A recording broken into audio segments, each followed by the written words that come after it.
Manchester United and that growing possibility there won't be any forwards coming into the club on deadline day. Kaveh, what's your understanding? Well, I think we should start off by talking about Mathys Tel.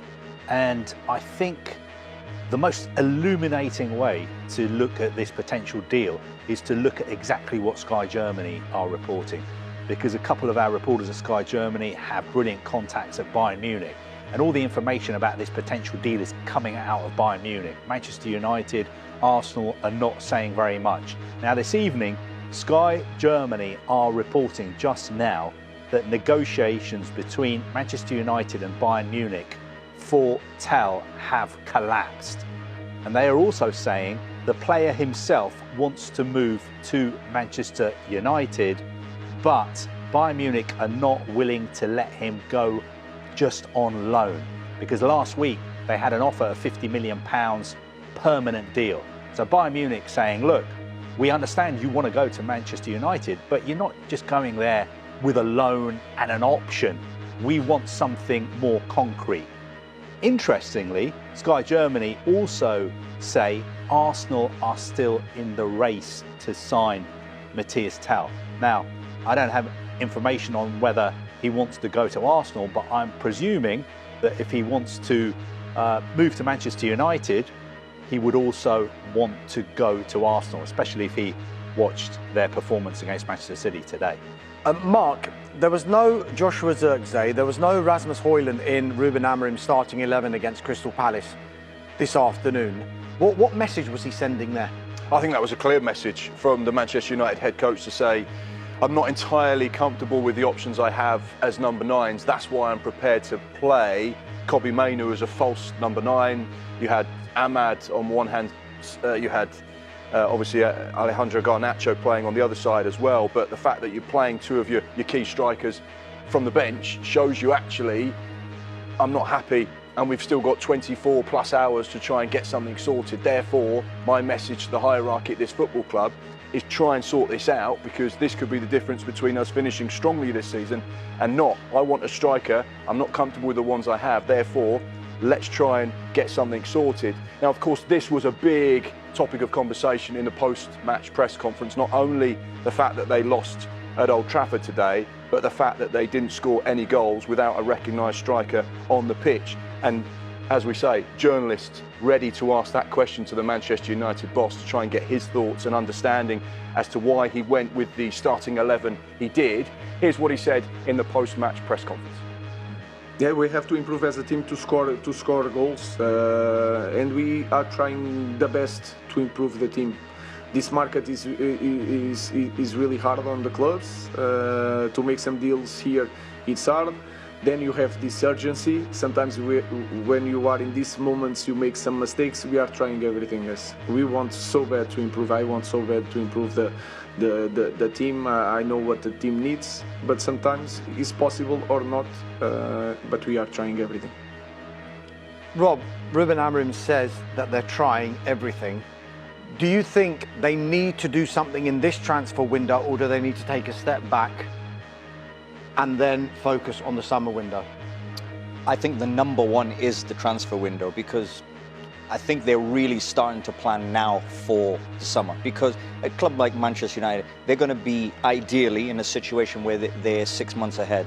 So in order to get to the summer, first of all, you have to figure out what is your budgets, what does the club look like now? And that's why I think people like Marcus Rashford going to Villa, that's been on the table. The possibility of young players like Garnacho, maybe Mainoo, moving on, is to balance the books, is to start preparing for what are we going to have in the summer? How do we get players, how do we get money and budgets correct?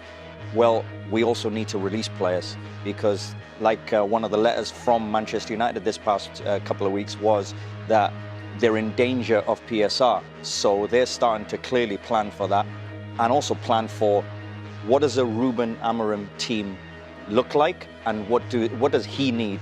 So in order to get that, they're going to have to do it in the summer. Talking of Ruben Amorim though, what have you made of his start as Manchester United's head coach?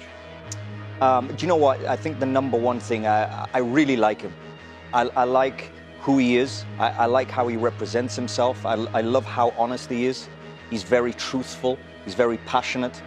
So I love that about him. And I tell you, it's been very, very difficult. I think what he's realized is this job is harder than what he predicted and anything that he could have imagined. This is way harder than that.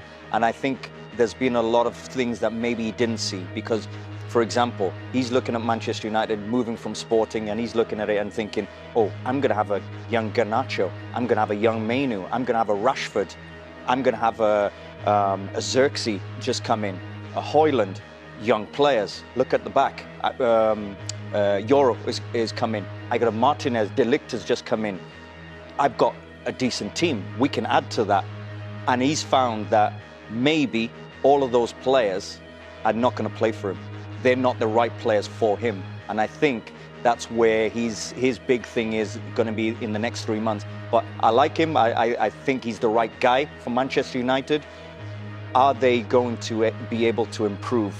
And improve, I mean, on the pitch is in results, the right people, the right players that he needs, because what he's done is he spent a few months looking at playing everybody and saying, who's with me? Who's with this Manchester United project and who's not? And I think he's starting to realize who's not right now. Kaveh, Rob says that he is the right guy.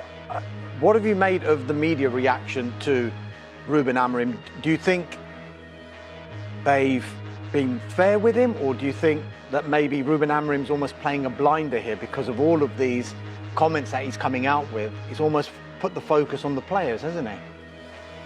I think, look, the media, we obviously love Ruben Amorim because he's a breath of fresh air. He says what he thinks. He's very honest. He wears his heart on his sleeve. You know, he said a couple of controversial things that people thought he may have sort of got a rap on the knuckles from the people upstairs at United. The first one was when he said this is the worst United team ever. But even though he said that, a player like Mathys Tel, who people were saying he could be the next Kylian Mbappe, he still wants to come to Manchester United. Then he said that he'd rather have his 63-year-old goalkeeping coach on the bench than Marcus Rashford. And people said, what are you doing? Why are you saying that? That is going to affect what Manchester United are going to be able to get for Marcus Rashford. Well, fast forward a couple of days and it hasn't, because on paper it looks like United are getting a pretty decent deal from Aston Villa. Or is it a £40 million option to buy? Aston Villa potentially paying up to 90% of his wages. So I don't think Ruben Amorim, being honest, has actually ended up hurting Manchester United that much.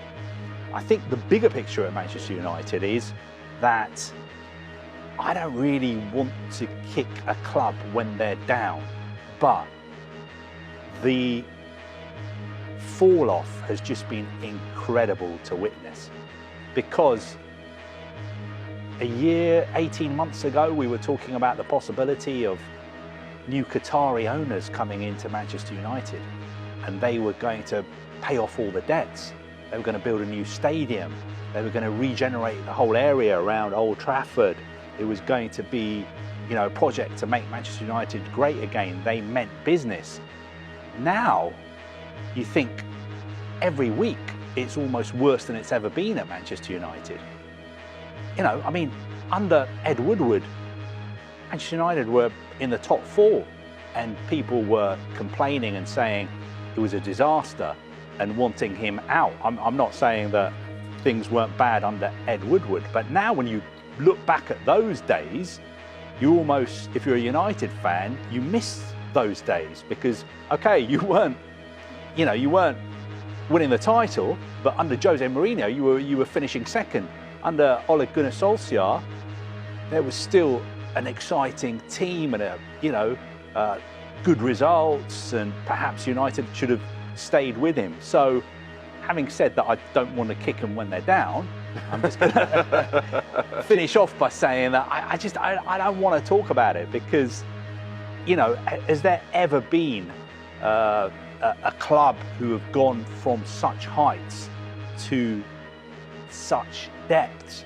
And if you ask my personal opinion about why it's happened, I would say it's pretty much all because of the ownership model.